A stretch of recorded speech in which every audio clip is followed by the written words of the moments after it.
Magandang gabi mga masters, bali ngayon po ay 8 videos po ma-upload ko po sa aking YouTube channel. Tama nga mga masters, 8 videos nga po ma-upload ko. Yon, what's up mga masters? Nandito na naman tayo sa panibagong araw, panibagong kabanata na naman ang pagsasama-samahan natin ngayon guys.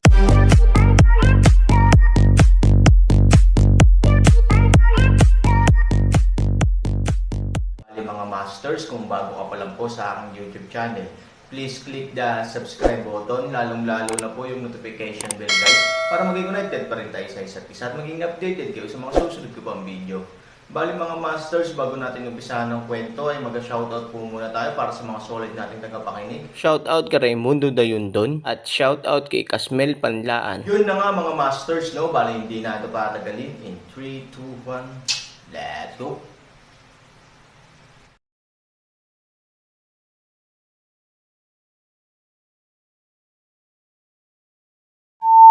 Wala siyang sinabi, parang may iniisip.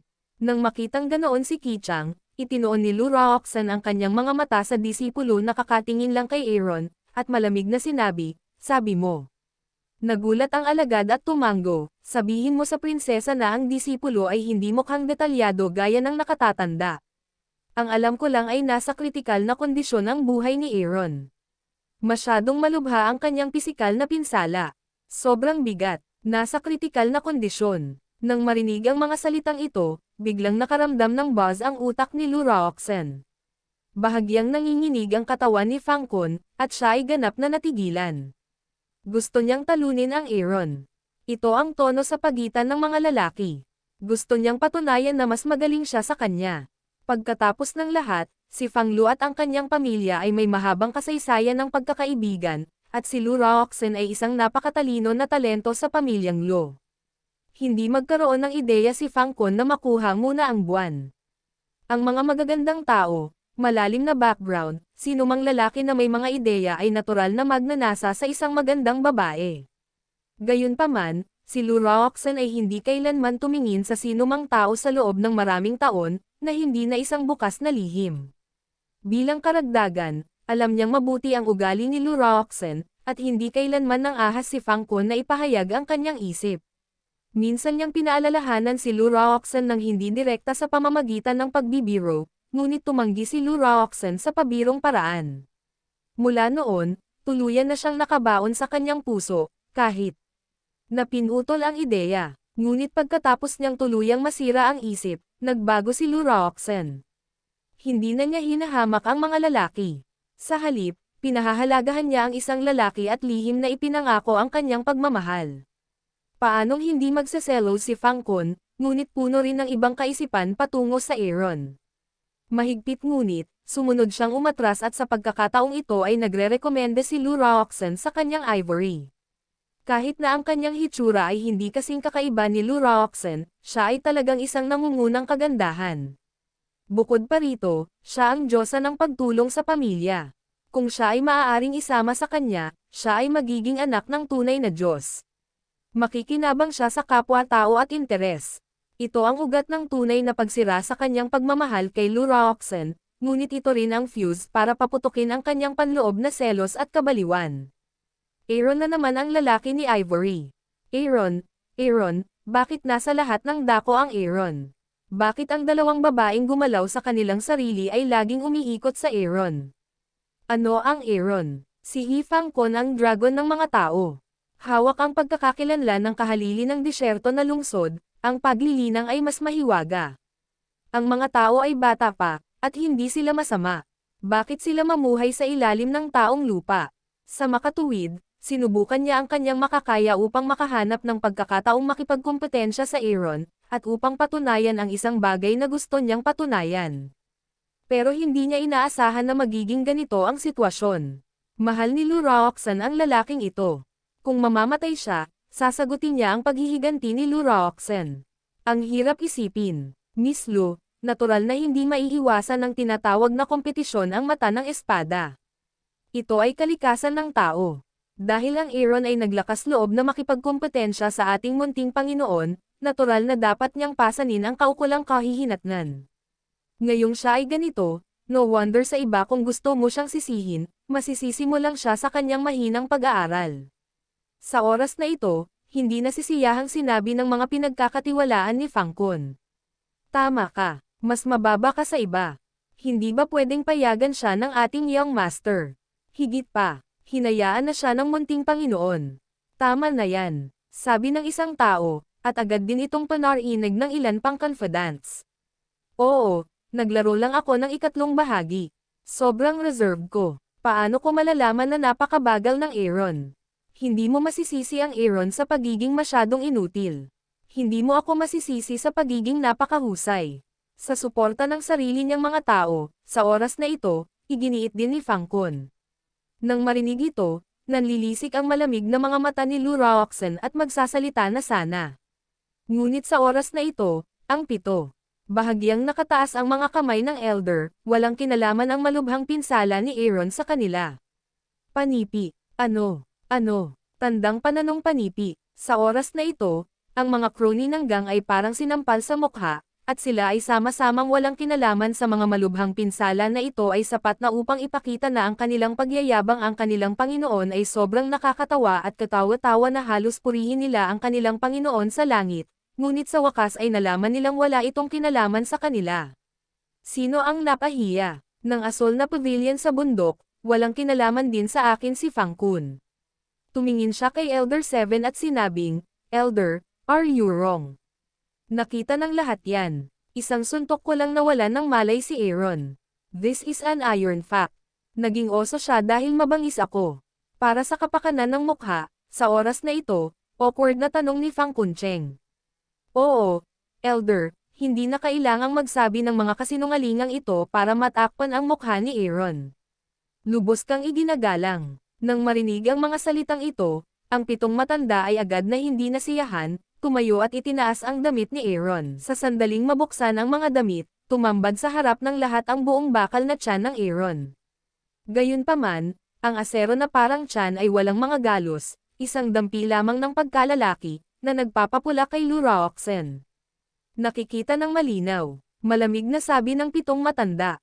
Totoo na tinamaan mo ng Aaron sa tiyan, pero may peklat ba sa tiyan niya? Hindi naman. Panipi, sa madaling salita, matagumpay ka sa palihim na pag-atake, ngunit ang aktwal na sitwasyon ay kahit na ikaw ay ibig sabihin, wala ka pa ring ginagawang masama sa iba. Kaya pwede bang ikaw at ang iyong mga alagad ay manahimik? Masyadong maingay. Kasama ng pitong matanda ang malamig na inumin. Ang isang grupo ng mga tao sa disyerto na lungsod ay hindi makapagsalita, at ang kahihiyan ay direktang kumalat sa buong mukha. Wala talagang galos ang tiyan ni Aaron, ibig sabihin, lahat ng katapangan ngayon lang ay parang biro.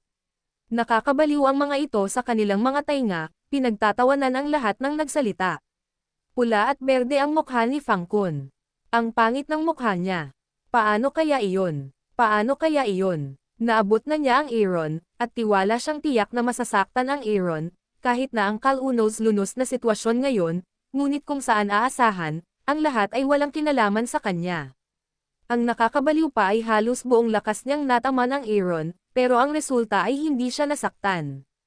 Ito ay hindi lamang isang suntok sa kanyang mukha, ngunit isang nakakabaliw na pangungutya sa kung gaano kaina ang kanyang kapangyarihan. Kahit na ang isang individual ay hindi makayanan ang ganoong resulta. Tsaka si Fang Kun ang may status at magandang mukha. Imposible. Nagkakamali ka ba? Oh, nga pala, gumamit ako ng panloob na kapangyarihan, na ikinagulat niya. May naisip si Fang Kun at mabilis na nagpaliwanag. Sa sandaling sumigaw siya, ang isang grupo ng mga pro-disciples na parang frosted na talong ay mabilis na tumango na parang nagbuhos ng bawang. Oo, tama. Ang panloob na kapangyarihan ng ating young master ay kamangha-mangha at ang kanyang paglilinang ay napakataas. Ito ay isang bukas na lihim sa ating disyerto sa mahabang panahon. Sa sandaling mawala ang estilo ng boxing, ang lakas ay sumasakit, at mas masakit ang galit. Mukhang walang peklat sa labas kung tutusin, tinalo na ni Chi ang Aaron, sayang.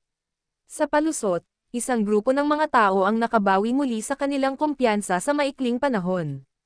Sa pagkakataong ito, isa-isa nilang sinabi ng malakas. Walang trauma, ngunit may panloob na trauma. Ang mga taong nagsasagawa ng Taoism ay maaaring gawin ito kung mayroon silang ilang mga kasanayan. Dahil napakataas ng iyong mga nagawa at napakalakas ng iyong chi strength, gusto kong tanungin ka, pagkatapos na pumasok ang iyong chi strength sa katawan ng tao, pwede bang maging kutsilyo? O isang talam? O maaari ba tayong lumiko? Magpalat ng kurso. Nagsalita ang pitong matatanda, at pagkatapos ay ibinalik ang ibabaw ng katawan ni Aaron, ang likod ng pulang prutas ay agad na inilagay sa harap ng lahat. Dito nagmumula ang malubhang pinsala ni Aaron. Kaya mo ba ito sa iyong lakas? Sa tanong ng pitong matatanda, nakita rin ng lahat ang kaawa-awa ni Aaron sa panahong ito. Ito ay kalahating sentimetro ang lapad at halos 10 sentimetro ang haba. Napaka-miserable at duguan ng hugis nito kaya hindi maiwasan ng lahat ang panlalamig sa kanyang likod. Kung mayroong split pot belly, ang Aaron sa oras na ito ay direktang nabasag ng likod. Bagaman mayroong maraming coagulation sa paligid ng sugat, na nangangahulugan na siya ay gumamit ng ilang mga pamamaraan upang gamutin ito. Sa kasamaang palad, kapag ang paggamot ay hindi kumpleto, mayroong isang problema. Tama ang sinabi ng pitong matatanda tungkol dito. Matapos salakayin ng palakol ni Pango, ginamit ni Aaron ang kanyang puso at dugo para kontrolin muli ang palakol ni Pango. Nang maglaon, bagamat ginamit niya ang 5 elementong banal na bato upang tulungan siyang pagalingin ang pinsala sa likod niya, agad na namuhunan si Aaron sa pakikipaglaban sa matandang monghe at sa misteryosong lalaking nakaitim, nang hindi nagbabahagi ng anumang lakas upang suportahan ang 5 elementong banal na bato. Bilang resulta, ang 5 elementong bato, na minsan nang gumaling ng Aaron, ay ginamit muli, kaya walang sapat na mapagkukunan at enerhiya, at ang pag-unlad ay napakabagal kapag natapos ito ng kalahati. Sa katunayan, ang malubhang pinsala ay nakaapekto na sa Aaron sa labanan, ngunit ang mga kalakal ay nagngangalit ang kanilang mga ngipin at nagpipilit. Alam niyang kapag nakahinga na siya ng maluwag, ang misteryosong lalaki at ang matandang monghe na ang naghihintay sa kanya. Matapos maalis ang gang, biglang lumitaw muli si Fangkon. Bagamat hindi siya nagdulot ng anumang mabigat na suntok sa Aaron, ang biglaang pag-atake ay ginagawa pa rin ng Aaron na kailangang harapin ito ng magmadali. Sa pagmamadali, Aaron muli ang atgas, kalaunan hayaan ang katawan masikip-tiklupon sa huling string ganap na naputol. Kaya lang, si Fangkon, isang walang hiyang lalaki, ay hindi maipaliwanag na tiwala. Bukod dito, bagamat ang mga pinsalang ito ay bago, sila ay nasugatan kahit kalahating oras na ang nakalipas. Sinabi ng matanda na pito na ang lahat ng mga tao sa pinangyarihan ay nagmulat ng husto ng kanilang mga mata nang tingnan nila ang nakakagulat na pinsala. Ibig sabihin, nagkaroon ng matinding pinsala ang taong ito. Kanina lang, ngayon lang ako nakipag-away sa barkadang yon. Ito, tao pa rin ito. Sa oras na ito, si Fangkon at ang isang grupo ng mga pinagkakatiwalaan ay ganap na hanggal. Hindi, imposible, imposible. Yun na nga mga masters, no? Bali panibagong kabanata na naman yung natapos natin ngayong gabi. Muli, maraming salamat po.